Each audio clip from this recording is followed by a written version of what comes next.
Hello everyone, it's me again. Today I will recap the movie Oppenheimer. This is the world's first atomic bomb. It has extremely powerful destructive power.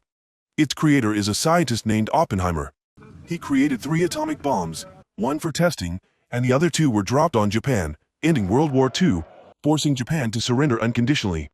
So to know how this bomb was made, please watch today's recap. In 1954, Robert Oppenheimer, the father of the atomic bomb, faced a closed trial from Strauss, the director of the U.S. Department of Energy, aiming to destroy his reputation as the most influential physicist of the era. Everything must be told from the beginning. Oppenheimer was born in New York, and because he had Jewish blood, he was extremely intelligent and had been outstanding since childhood.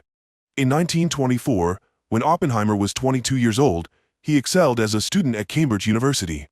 Now, he was worried about studying and missing home, and was tormented by hallucinations about the universe, physics and stars, so he always went to class in a daze. His instructor was Patrick Blackett, a teacher who was only a few years older than him, but extremely strict. Today, Oppenheimer wanted to go to a lecture by another professor, Niels Bohr, who taught quantum physics. But Blackett punished him by cleaning the lab, because he was absent-minded during class. Oppenheimer could only do it quickly to be on time for the lecture. Because he was so angry, when he saw the apple on the teacher's desk, he had a terrible idea, which was to inject cyanide into the apple, then put it back in its original place, wanting to poison his teacher. But the next day, he woke up early, rushed to the laboratory, wanting to get the poisoned apple back. He was horrified to see Professor Niels Bohr holding the apple, and said that he was very impressed with Oppenheimer's question in the lecture yesterday. So he introduced Oppenheimer to the University of Göttingen in Germany to learn more about the theory operation. When Niels Bohr was about to bite the apple, Oppenheimer grabbed it and threw it away, then used the excuse that the apple was wormy.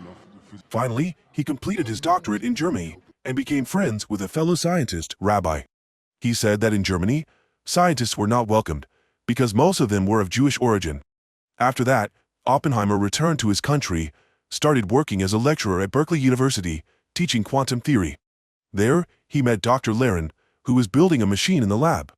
They talked and introduced each other, and he also helped everyone complete it. After that, Oppenheimer started his first class, with only one student, but thanks to his knowledge and teaching skills, he quickly attracted many students to the class. He organized a presentation for everyone about a space monster, which is invisible to the naked eye, and that is the black hole. When a star can no longer create its own fission reaction, it is also the time when it dies, and creates a supernova explosion. At that time, the star's core collapses, forming an infinitely small point, and a black hole is born. Any matter that flies past, or even light, is swallowed by this monster. People cannot see a black hole with the naked eye, but can detect it, thanks to the traces left behind. He had a special relationship with a hot girl named Jean Tadlock. Oppenheimer told Jean that he had tried to kill his professor at Cambridge. The two officially entered into an ambiguous relationship. One day, he and his brother and colleagues went camping. They chose this deserted place so that they could see the stars clearly. The next day, at the university, one of his students, Angels, told him about Hahn and Strassmann successfully splitting the uranium nucleus in Germany. Knowing that they bombarded atoms with neutrons, he said that it was impossible.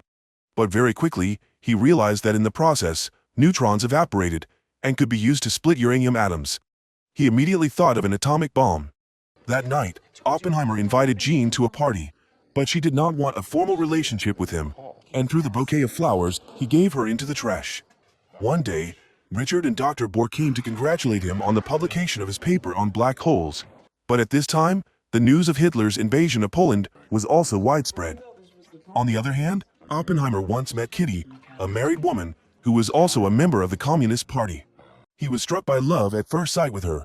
For a handsome, polite, and exceptionally intelligent man, she quickly fell in love with him. The two often met and talked to each other. Unexpectedly, the two secretly dated for a while, and Kitty became pregnant. Oppenheimer also ended his relationship with Jean, then decided to go to Kitty's house to tell her husband directly about their relationship. After that, Kitty divorced her husband and married him. One day, while he was teaching, Laren stormed in with an angry face. He said that Oppenheimer's contact with the Communist Union would cause the Union to not let him participate in the upcoming project. Specifically, Einstein and Szilard sent Roosevelt a letter to warn that Germany might successfully build a nuclear bomb. They needed a project to guard against attacks from the Nazis. At this time, Louis Strauss, the head of the Atomic Energy Commission, invited Oppenheimer to work. He was also a very ambitious person. Here, the male lead had the opportunity to meet his idol, Albert Einstein. Not knowing what the two talked about, Einstein immediately left without even looking at Leslie Groves. This made him extremely angry, suspecting that Oppenheimer had badmouthed him. The next day, Major General Leslie Groves, who oversaw the construction of the Pentagon and directed the Manhattan Project, came to see Oppenheimer. He asked Oppenheimer to join the Manhattan Atomic Bomb Project as a consultant to manage the bomb's manufacturing process, with the noble goal of destroying Nazi Germany and bringing peace to the world. Of course, Oppenheimer immediately agreed. Thus, a huge project of human scale was launched. To complete such an unimaginable goal, Oppenheimer decided to gather a group of scientists to work together. And this was a top-secret job, not to be known to the Soviet Union. Those related to the Communist Party would not be allowed to participate, except for Oppenheimer, as his younger brother and wife were both party members. The site of the research facility was a desert located in Los Alamos, New Mexico. The U.S. government even built a town here to serve the group of researchers. Oppenheimer decided to divide everyone into 4 groups. The first group was mathematicians, whose job was to calculate the size and destructive power of a nuclear explosion. The second group was physicists, who specialized in preparing uranium-235 and plutonium, elements suitable for carrying out a chain reaction of fission. The third group was soldiers whose job was to ensure security, preventing information from leaking to the outside. And the last group was logistics. The operating principle of an atomic bomb is very simple, which is to use the energy released from the fission of nuclei. However, to make the nuclei fission, it is necessary to create extremely high pressure. During this process, a scientist, and also a close friend of Oppenheimer, refused to participate because when the bomb was dropped, innocent people would also be affected. But Oppenheimer said, if the Nazis created it first, the consequences would be even more terrible. Finally, he convinced his friend. Oppenheimer had to wear civilian clothes instead of military uniforms, because they were scientists, not soldiers. Oppenheimer and his colleagues had to create a small explosion inside the atomic bomb to start the chain reaction. Very quickly, the initial results came. The physicists prepared small amounts of uranium-235 and plutonium, and Oppenheimer's group worked on making small bombs to act as detonators for nuclear bombs. Just as everyone was on the verge of a conclusion, a mathematician named Teller calculated a worrying result, that in the process of a chain reaction, the explosion could increase exponentially, from 1 nucleus to 2, and 2 to 4, and so on to infinity, with terrible destructive power. Combined with the hydrogen gas on Earth, it would continuously explode and could destroy the whole world. Teller proposed replacing the atomic bomb with a hydro bomb to avoid this disaster. Teller's calculations made scientists unable to believe it. From the goal of building a bomb to win against Nazi Germany, it now led to the prospect of destroying the whole world. Oppenheimer was confused and worried. He immediately sought Einstein's opinion. Einstein believed that the probability of this happening according to Teller's calculations was extremely low, because they needed a lot of energy to maintain the fission chain reaction.